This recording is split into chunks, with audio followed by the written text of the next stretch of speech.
Welcome back. Picking up from our last video, we are back together and making our way through a very dusty and windy Mojave Desert to Joshua Tree National Park. After a quick stop at our campsite at Black Rock Canyon Campground to drop some stuff off and set a few things up, we headed back out and into the park to do some scouting for the following days.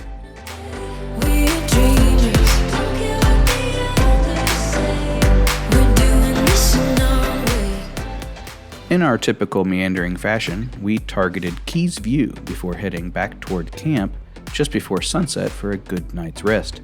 We'd planned a big day and I needed to adjust as my body was still running on Eastern time.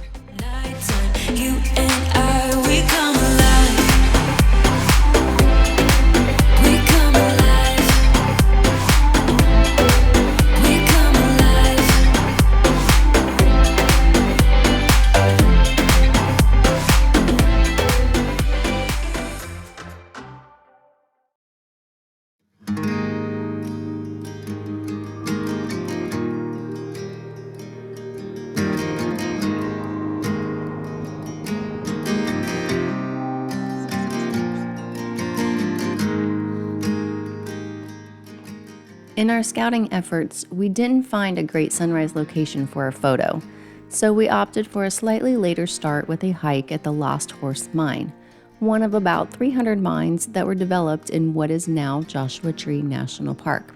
Although few were lucrative, Lost Horse Mine produced more than 10,000 ounces of silver that would be worth more than $5 million today during its 11-year run that ended in 1905.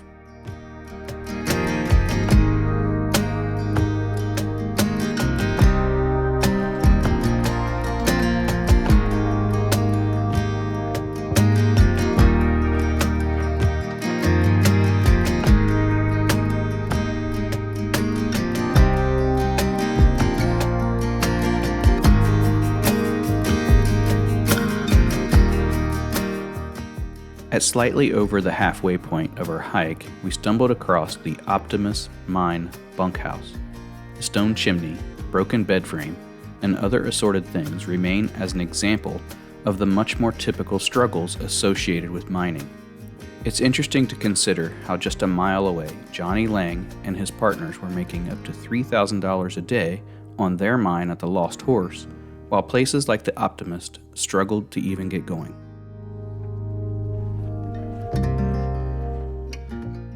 Our hike ended at 7 miles with a total elevation gain of 912 feet.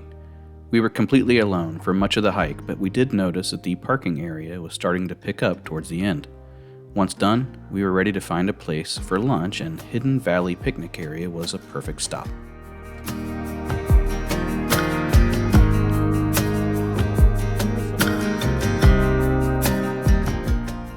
After lunch, we thought we would head over to the Skull Rock area to explore, and while we did stop there, the volume of people quickly ran us off with intentions to revisit again at a less popular time.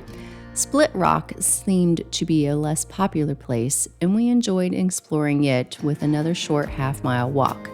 Then we decided to move to an even more remote area in Covington Flats, which was Eureka Peak via a 4x4 high clearance road.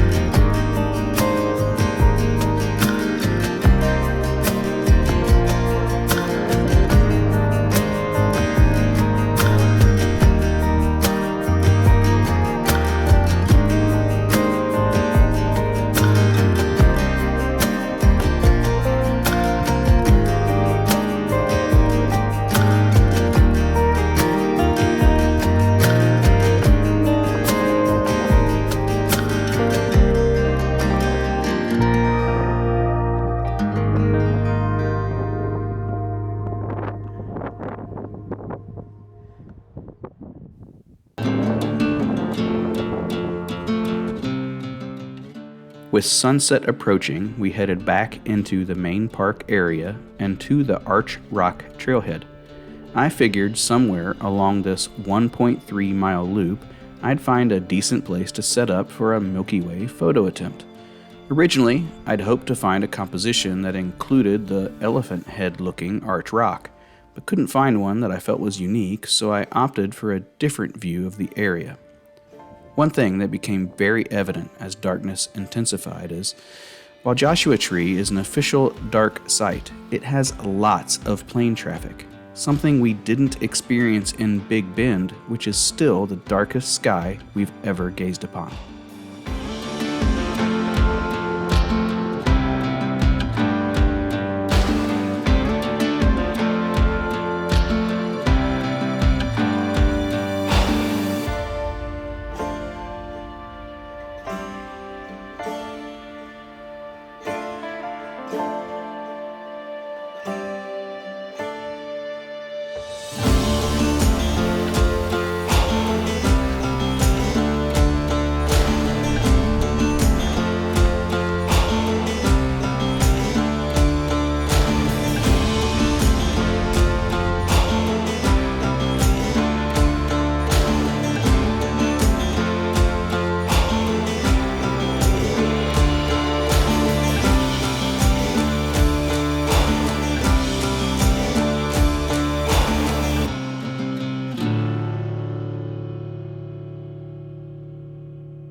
As you can imagine, with such a big day and late night, we started a little bit later on our third day.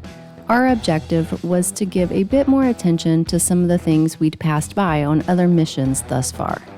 One such place being Stirrup Tank Road, which leads to a small parking area. While not an official trailhead, exploring offers some truly amazing rock formations.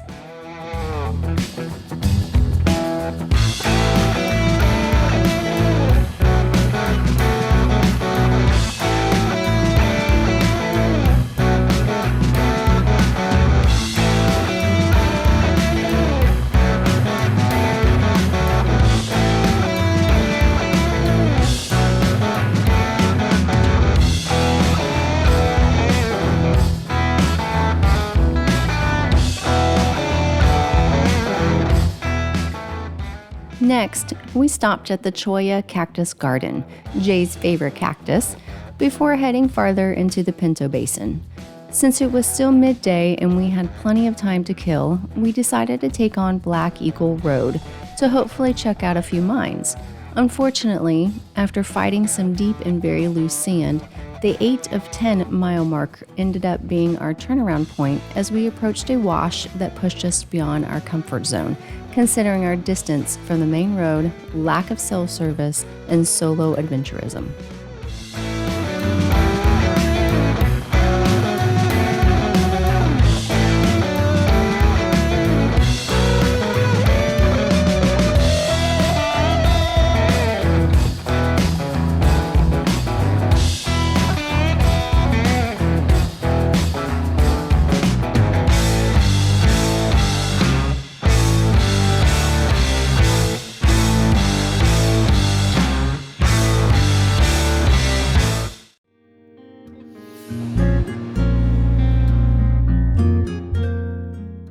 Back on pavement, we made a quick stop at our campsite at Cottonwood Springs to drop off some stuff before heading back out for a sunset photo.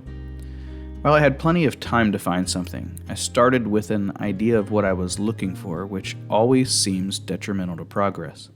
Thankfully, Alana understood my desires enough to point out a Joshua tree that ended up being my sunset capture. Then, we headed back to camp.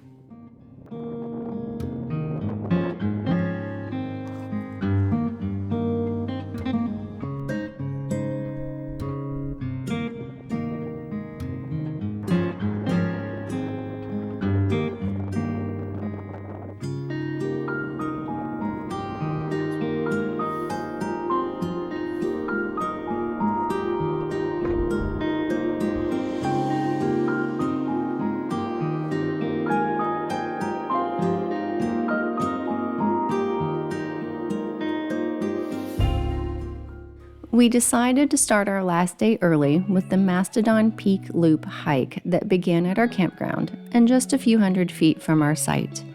Opting for a counterclockwise loop to stay in the shade as long as possible, we quickly arrived at the Cottonwood Springs area, which truly seemed like an oasis given the surrounding environment.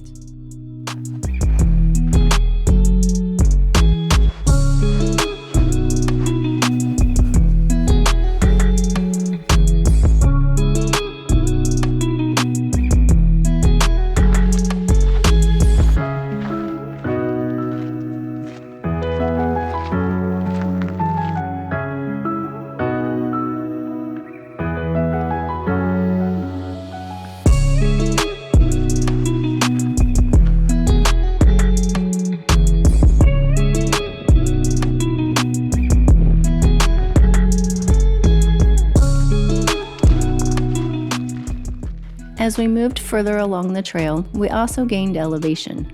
Near the highest point, we welcomed the unmaintained path to the top of Mastodon Peak. Memories of Beehive Trail in Acadia were abundant on the short path that was more like climbing than hiking, with a wonderful view as the final reward.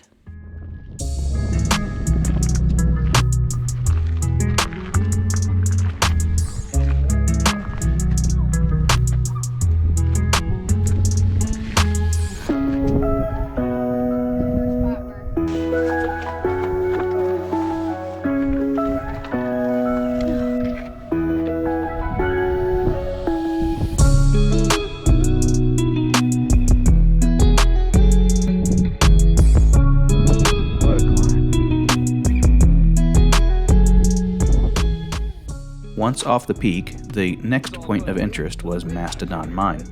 Established in the 1930s by the Hulsey family, the operation followed a prominent quartz vein and eventually found gold, but a fault in the primary vein meant the bulk of the gold was never found and mining operations ceased shortly thereafter.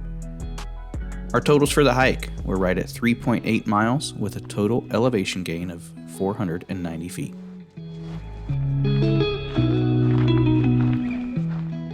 By the time we got back to camp, the temperature had made its way to 3 digits, but that didn't keep us from revisiting the Skull Rock area for more hiking. We parked near the Jumbo Rocks campground and hiked a trail that would loop to Skull Rock and back along the Discovery Trail. This 2.3-mile loop was relatively flat with just 194 feet of elevation gain. Due to our prior hike and the heat, this was enough for us. But if you want a longer hike, there are plenty of other connectors to other trails on this loop.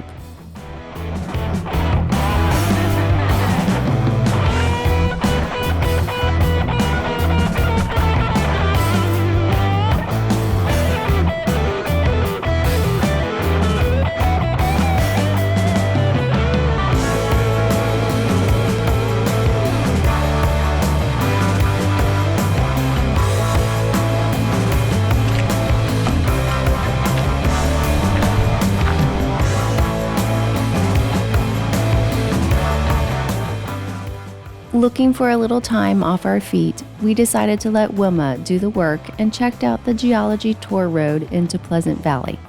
While this drive was nice, the main feature to us was the Squaw Tank area, which we explored on our way out of the loop.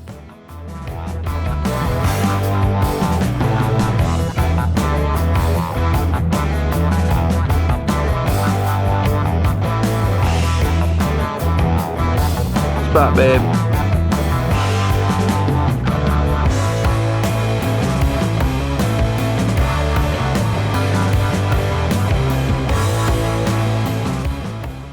As the sun moved lower and the light warmed, I knew it was time to find a sunset spot. We targeted Barker Dam.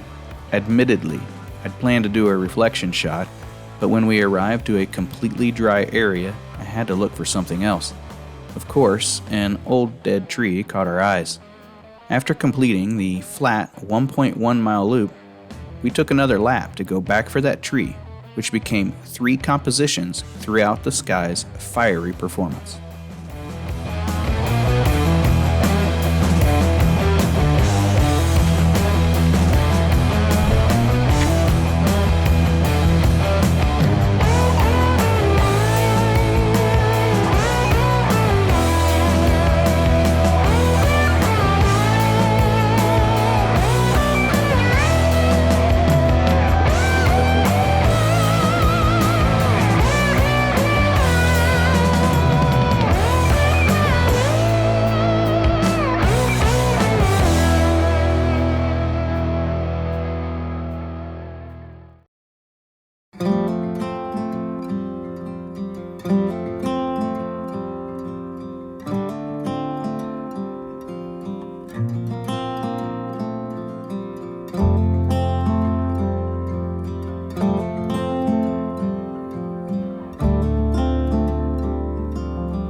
there you go. We did it all.